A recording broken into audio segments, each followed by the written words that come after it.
It is a beautiful spring day and I have picked a few things out of the garden. I'm going to make a sandwich and a spinach salad with some strawberries. Okay, so let's go ahead and get started here. I'll leave the measurements and the ingredients to everything in the description area below. The first thing I want to do is toast off a little bit of sesame seeds. I have some black and white sesame seeds along with some cashews. The cashews have already been roasted, but still heating them up a little bit is going to help bring out some of those flavors. So I'm just going to toast these real quick.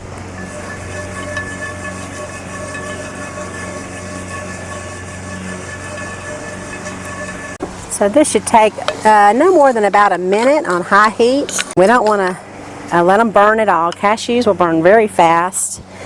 So don't let it burn. Just keep them tossed.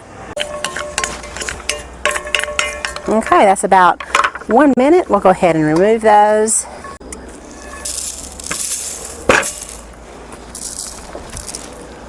Okay, so now I'm going to cook a couple pieces of bacon. This will be for our sandwich.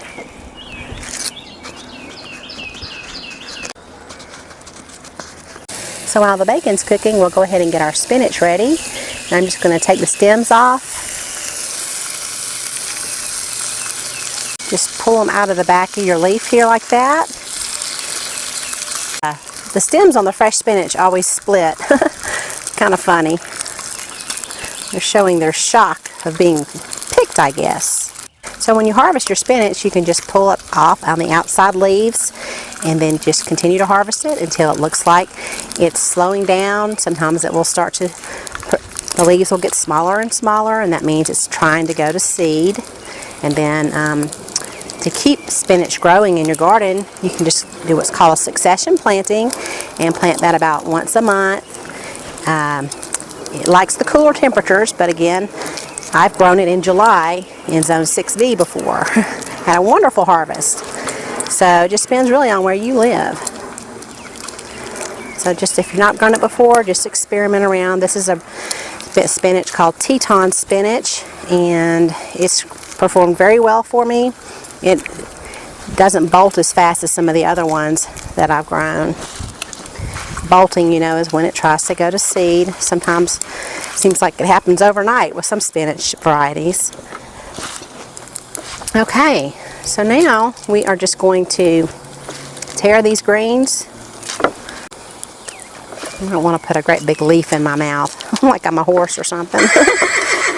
Now I'm going to toss it with a little bit of ginger citrus dressing. I will leave a link for a ginger citrus dressing that is very good. I have changed my recipe a little bit. Last fall I made some ginger citrus dressing, but I used lemongrass in it, and of course lemongrass is not in season for me right now, so I am using a new recipe and I really like it even better than the other.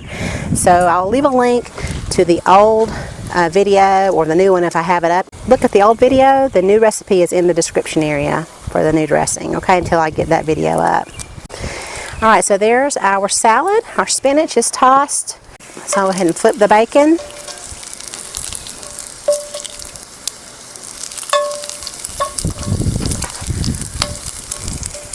It is just about ready. Whenever I see it start to sizzle like that, I am going to go ahead and use it. It is good. Don't want burned bacon, right? So now I'll thinly slice some of these beautiful little strawberries from the garden. If you've not grown strawberries before, it's something that you can plant, and you will it will grow again and again for you. It's what's called a perennial, and those are always fun to grow.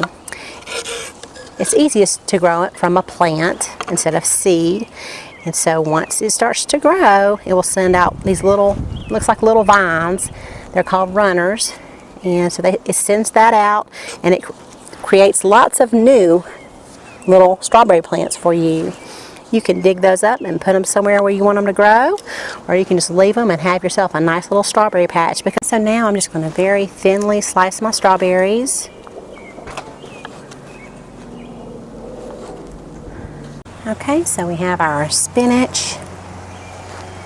I always like my dressing to cook my spinach a little bit. And I like a softer spinach, but if you want it crisper, don't put as much dressing on it, and then put your dressing on it right before you serve it. And now we'll add the strawberries.